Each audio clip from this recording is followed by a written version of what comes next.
स्वागत है आपके अपने चैनल इंजीनियर्स की कक्षा में। और आज के लेक्चर में हम इन्वर्स निकालने का एक और मेथड पढ़ेंगे।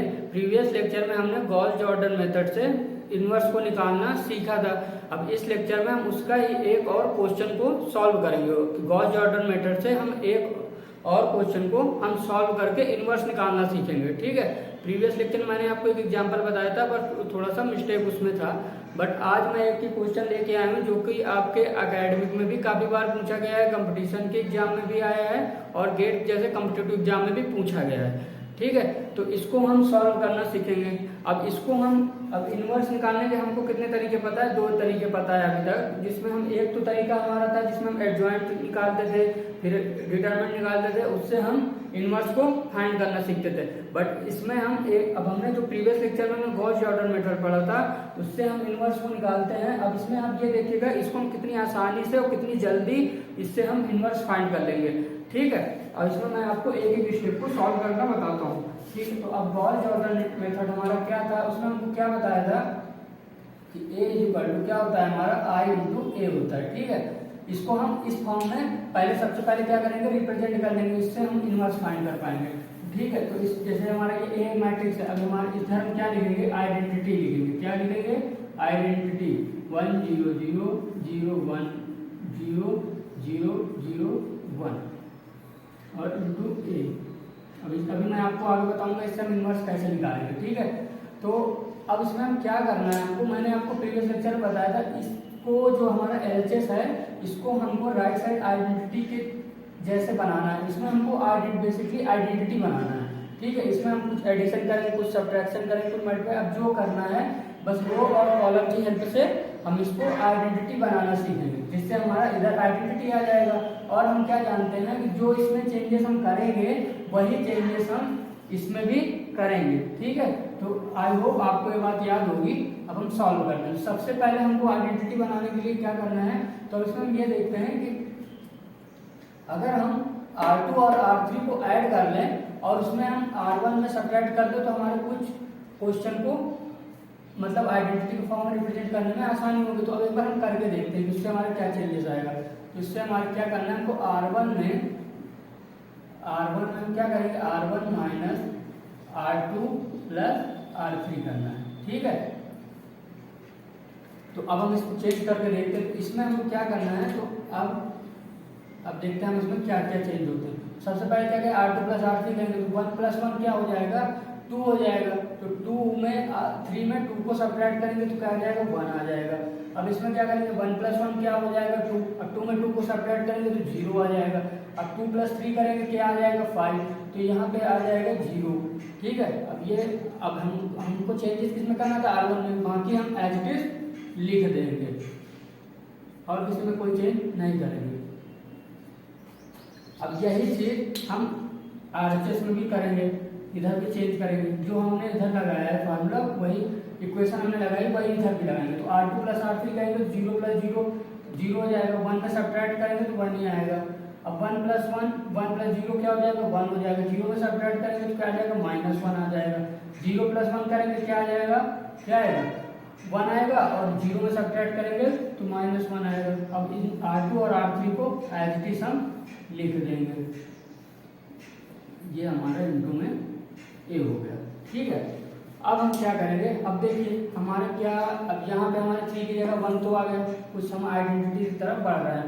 ठीक है, तो अभी हमको क्या करना है, इसमें हम और भी चेंजेस करेंगे जिससे हम आइडेंटिटी बना पाए। तो अब इसमें हम क्या देखते हैं, अगर हम R2 को R3 में सब्ट्रैक्ट करते हैं तो इससे हमारे 2 ये 0 हो जाएंगे।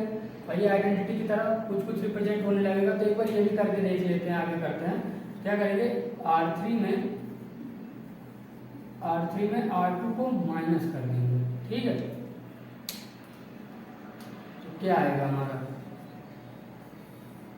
आएगा, अब R1 में कोई चेंजेस नहीं तो R1 को एज इट इज लिख देंगे। R2 में भी कोई चेंजेस नहीं तो R2 को भी एज इट इज लिख देंगे। अब इनमें सब्ट्रैक्ट करेंगे तो R3 में R2 को सब्ट्रैक्ट करेंगे तो 1 माइनस 1 0, 1 माइनस 1 0। 3 में 2 को सब्ट्रैक्ट करेंगे तो आ जाएगा 1। अब इधर भी हम ऐसे ही सॉल्व करेंगे। सबसे पहले क्या करना है, R1 तो एज इट इज ही आ जाएगा, -1 0 1 0। अब इधर क्या करेंगे, R3 में R2 0 0 -1 -1 1 -0 1 आ जाएगा, ठीक है। अब हमारे क्या बचा, अब हमारा एक ये 1 बचा और एक ये 2, इनको अगर हम 0 कर दो तो हमारी आइडेंटिटी आ जाएगी, ठीक है। तो अब इसको कैसे सॉल्व करेंगे, आगे देखते हैं, आगे एक स्टेप सॉल्व करते हैं। अब हम क्या करेंगे, अब हम करेंगे R2 में, अगर R2 में R1 को हम माइनस कर दें तो क्या आएगा, ठीक है। R2 में R1 को माइनस कर देंगे, R2 माइनस R1, तो अब हमारा क्या मैट्रिक्स निकल के आएगा।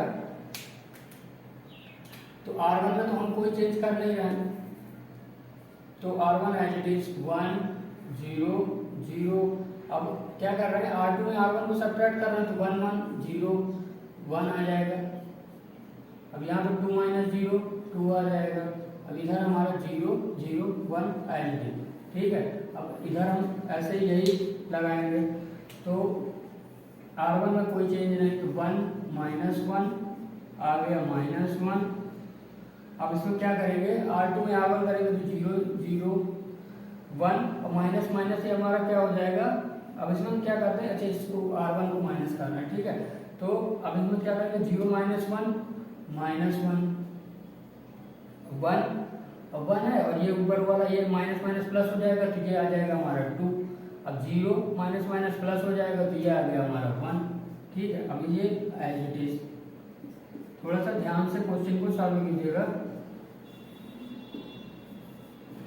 अब हमारा क्या देखते हैं हम इस क्वेश्चन में, अब अगर हमारा ये 2 0 हो जाए तो हमारा आइडेंटिटी आ जाएगा।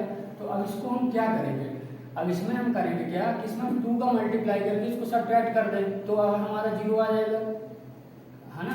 तो अब इसमें क्या करेंगे, R2 में R2 माइनस, अब इसमें क्या करेंगे, R2 में क्या करेंगे, 2R3 करेंगे, ठीक है। 2 का मल्टीप्लाई कर देंगे R3 में, तो 0 हो जाएगा, तो ठीक है। तो अब इसको सॉल्व करते हैं, तो अब इसमें क्या करेंगे हम, तो R1 में कोई चेंज है नहीं है 1, तो इसको पहले एज इट इज लिख लेंगे। R3 में कोई चेंजेस है नहीं है, तो इसको भी, इसमें 2 का मल्टीप्लाई है तो यहाँ 2 आ जाएगा, ठीक है। अब क्या करेंगे, अब इसमें क्या करेंगे, इसमें 2 का मल्टीप्लाई ये करके ऐड को करना, तो 0 1 आ जाएगा, क्योंकि 0 में इसका मल्टीप्लाई 0 में करेंगे 2 का मल्टीप्लाई तो 2 ही आ जाएगा, 0 ये हो जाएगा। अब इसमें करेंगे तो 2 - 2 हो जाएगा 0, ठीक है। अब इधर भी यही करेंगे,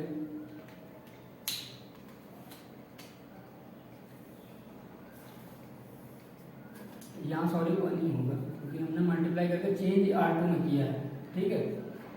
जो चीज़ ये क्या हमारा रिप्रेजेंट कर रहा है कि हमारे चेंजमेंट किस में होने हैं, R2 में होने हैं। जो ये इस तरह LHS में लिखा होता है वही हमारा चेंजमेंट होता है, ठीक है।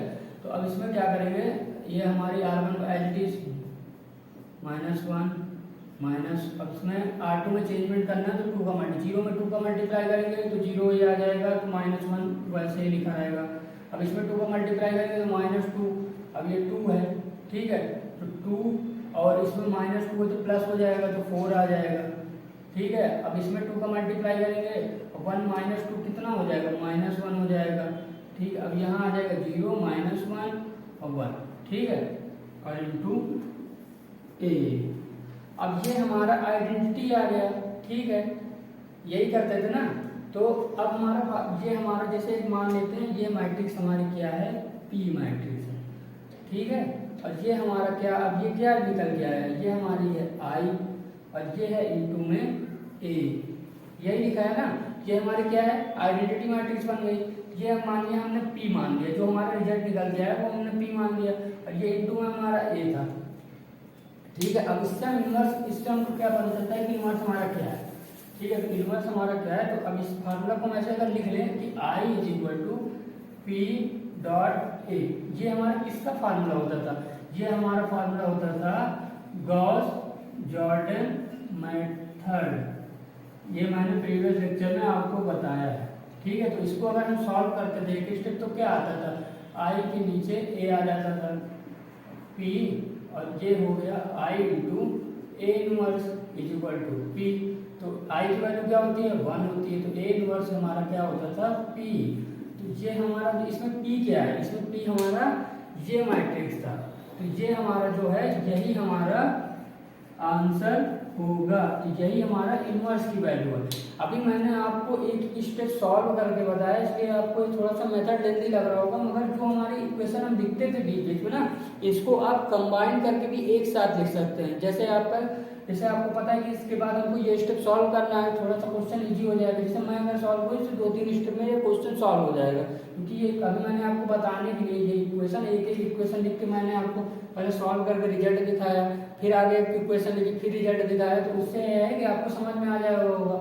आप जितना ज़्यादा क्वेश्चन की प्रैक्टिस करते जाएंगे तो आप ये जो इक्वेशन दिए हैं ना, इनको एक साथ भी आप लिख के कई सारे इक्वेशन को लिख के हम फिर रिजल्ट रिप्रेजेंट करें तो जल्दी क्वेश्चन सॉल्व हो जाएगा। ठीक है। उसमें हम अगर ज्वाइंट निकालते थे तो उसमें हमको क्या करते थे, एक हमको a11 का निकालते थे, फिर a12 का निकालते थे, तो ऐसे करके हमको पूरा करना ही पड़ता था, तभी हमारे ज्वाइंट की वैल्यू आती थी। ठीक है। तो इसमें हम क्या है, इसमें हम डायरेक्ट थोड़ा सा अपना दिमाग यूज करके आंसर निकाल लेंगे। ठीक है। तो ये हमारे इनवर्स आ जाता है, तो यही हमारा आंसर है। आई होप आज के लेक्चर में आपको कोई दिक्कत नहीं होगी और ऊपर से अगर आपको कुछ भी कोई भी स्टेप अगर आपको समझ में ना आया हो तो आप मुझे कमेंट करके पूछ सकते हैं। Thank you so much.